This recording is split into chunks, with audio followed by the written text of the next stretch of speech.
Hi again, it's Milcah, the education intern at Madison Audubon.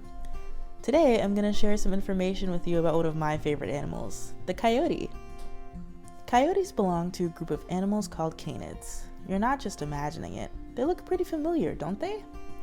This is because the dogs we have at home are actually close relatives to them, as well as other animals in the group, wolves and foxes. They're easily recognizable by their long skulls, well-defined teeth, short ears, and long legs. A coyote's fur is usually a yellowish or reddish gray. The area around their throats and bellies is usually more white, and they usually have a dark stripe that runs down their back all the way to the tip of their tail. The average coyote's body is noticeably larger than a fox, but still much smaller than that of a wolf. A telltale feature of a coyote is the size and shape of their ears. They're much more triangular and pointy, and compared to their heads, they're very large. When looking at a coyote skull, I think it's really fun to compare and contrast the features it has to other canids and humans as well. So coyotes have a pretty elongated head and it's fairly flat, similar to a red fox, whereas wolves and domestic dogs usually have a sharper angle to their skull. They have canines that are pretty easy to see, but they're not as large as wolves or foxes.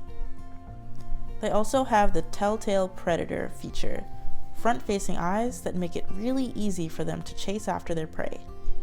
Coyotes can be described as generalists. They are very flexible with what they eat and can thrive in many different habitats. Most of their diet is meat-based. They hunt lots of different prey, from mice, rabbits, and birds, to animals as large as deer. However, they are talented scavengers. They're great at finding the carrion, or decaying flesh, of animals as large as moose or bison, in the wintertime especially. They prefer fresh meat when they can get to it though. Coyotes will also eat some fruits and veggies if they're available, and even grasses in the early springtime. Coyotes originally preferred the Great Plains, a huge grassland between the Rocky Mountains in the west and the Mississippi River in the east, and avoided the wooded areas that wolves love.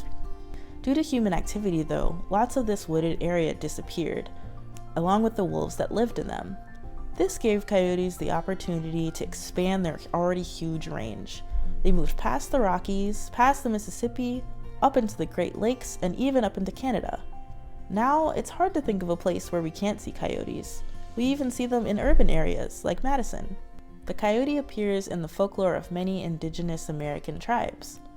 In these stories, coyotes were clever tricksters and got into lots of trouble. In others, they were heroes, fighting against the supernatural and sharing all of their wise wisdom with humankind. Sometimes it was all of the above. That's all I have for you today, but as always, thank you so much for watching and I'll see you next time. Bye!